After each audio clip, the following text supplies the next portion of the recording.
Hey guys, it's me, Luke again, the mini theorist. I forgot to do a Nerf Blaster review. Hold up, that one, it kind of cut it on the side there. I forgot to do a Nerf Blaster review or two yesterday, so I'm gonna do one today. It is getting pretty late. I don't know if I'm gonna upload a second one after this one. I know I am going to tomorrow because I'm gonna do a reference to something. I'm not gonna spoil it, but I'm just gonna reference something in my next Nerf Blaster review tomorrow. So stay tuned for that. So the blaster that I'm reviewing today is the Nerf Elite. Was it End Strike? I don't think it was. Yeah, it was just Elite. The Elite Strongarm. This is a very fondly thought of blaster in the community. It is a 6-shot revolver pullback system, and when you pull it back, it doesn't automatically rotate the cylinder. It rotates it when you shoot, and you can press this little button on the side here in order to pop out the cylinder, and you can see that the darts are a bit spaced apart. So, and like, there's kind of like this little bar thing that sort of pokes out, so if you like snip this little circle off with like some pliers or something, you could take the cylinder off and mod this for like a 7-shot or 8-shot revolving system, which I actually think would be pretty nice. I mean, I am a big fan of 8-shot, you know, large capacity revolvers. So yeah, 6-shot revolving cylinder has, actually, here's a little fact about the Strongarm, really. So, this, you could either use this back sight post or this little divot right here. If you have two strong arms, you'll notice on the bottom of it, there is this little thing right here. Now, you may think, well, you wouldn't want that on a Nerf blaster. I think there's something kind of like this on real firearms where they put it on like the grip, and then you can pistol whip people when it breaks their skull, kind of like the bottom of like a knife, sometimes with like skull crushers or skull breakers. I know that was on one of the Rambo knives. If you can hear my cat meowing, don't mind him. He's just a little whiner. Anyways, this little thing actually isn't a skull breaker. It is a small little pullback thing. See, if you have two of them, you might think, well, it would be kind of difficult to prime them if you're dual wielding. That's a problem with a lot of dual wielding stuff. I have some Nerf Fortnite SPLs. They are a bit hard to reload because I have two of them, and they dual wield because they don't have this little system. See, you take this, if you have another one, and you put it on the little divot right here, and you pull it back, and you take the other one, and you do that the same with the other one, which is actually a very well thought out system. It has a, don't mind my cat, it has two sling attachment points, one on the pullback system and one on the grip. So if you just like attach a full sling right here, you can dual wield them actually kind of easier. You can just pull it away from your shoulder and then fire.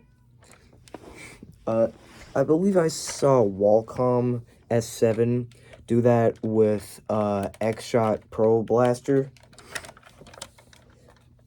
And if you just want to do the pullback mechanism that I just showed you, you can obviously put sling on this attachment point. It has a tactical rail at the top, and personally, I don't really see the point in putting any attachment on there. I mean, other than, like, dart holders would work with this one. You know, anything that you have to load darts into, like front loading like this, I think dart holders would be good. Like, maybe ones from the, what was it? The double strike, the double fire? I forgot. But it was end strike. You can use that one on this. I have the regulator, so I have like some of like the barrel slash scope attachments. I've tried it on here and they just look really clunky. I know that that is kind of a problem with the regulator scope slash stock things, because they do have like the little underbarrel kind of like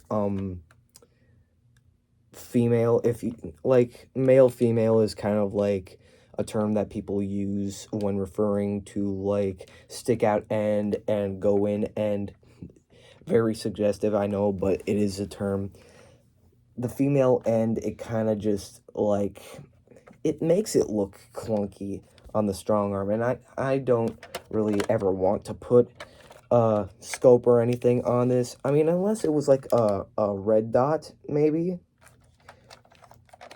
I may mod this in the future and maybe get another one to mod to see how well the pullback mechanism actually works. I found this one at Savers. I'm not promoting Savers. Anything that I do reference, I don't promote because I'm not rich enough to promote.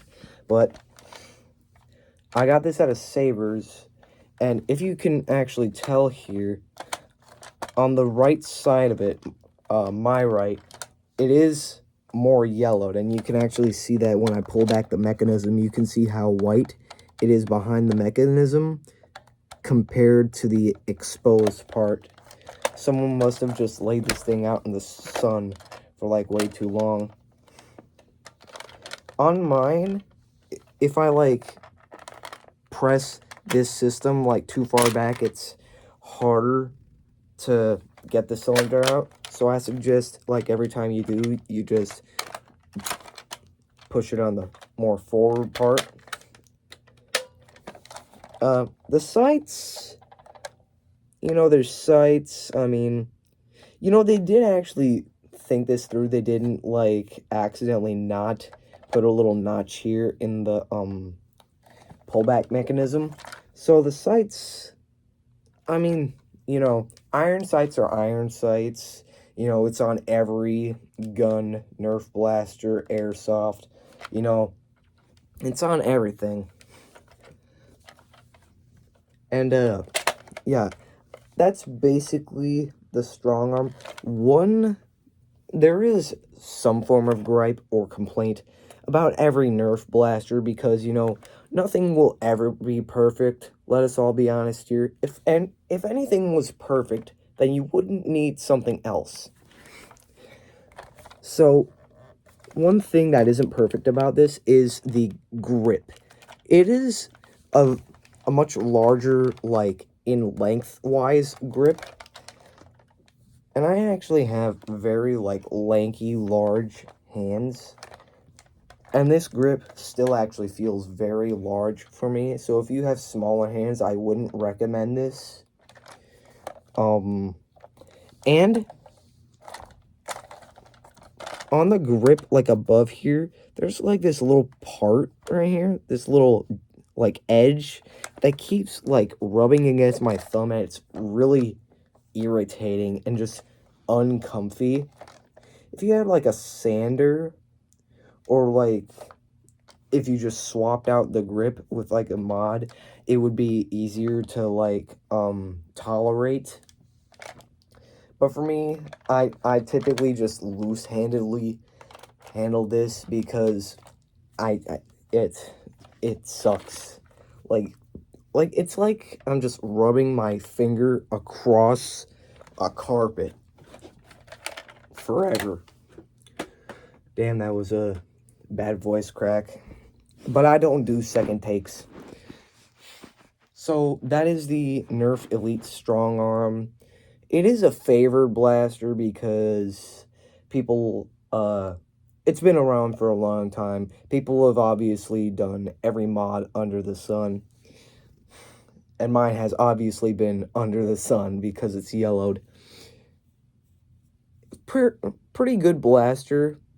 One thing that I actually recommend you do when you go Nerf thrifting is that you bring a dart or two with you to test the blaster's reliability before you buy it. Because a lot of, if not all of my Nerf blasters that I've thrifted had some sort of issue with firing after I've got them. The Strongarm, one of the barrels, when I shot it, when I used Dart Zone waffle head darts, like, let me just take one from my Desperado here. When I used these ones on my Strongarm, one of the barrels, it was really weak. But when I switched to the waffle head X-Shot Insanity darts, it worked better. I don't know if it was the darts or if it just gradually got used to firing over time, but yeah, it just got better. So yeah, Elite Elite Strongarm, Nerf Elite Strongarm, it's pretty good. Kind of mid, if I will say so myself. I've said good things about the Nerf blasters I've been reviewing so far, but this one, it's actually kind of mid. I would, on a scale of 1 to 10, I would put it at, like, maybe a 7. Because there are some, like, major flaws about it that could impact the way you perceive it. I used it in a Nerf battle once. It was actually really reliable in that Nerf battle. It was after my birthday. I just kept on using it, kept on loading darts, kept on using it. I kept on, like, rapid firing, and that thing would not jam. So that is some part of it that I am biased on because of that one experience, but yeah, it has modding opportunities. Very moddable blaster, I actually will say. I've never done any Nerf mods, but since it has been around for a long time, it is highly moddable. In fact, the cylinder, I did say this, that cylinder is very easy to take out and just replace with like a 3D printed one or a third-party, secondhand bought one. Yeah, mods, great. Stock, mid. So yeah, Elite 2.0, not 2.0. I just have a lot of 2.0 blasters. Elite Strongarm, I mean, it's sort of recommendable. So yeah, that's basically it. I ain't got nothing more to say.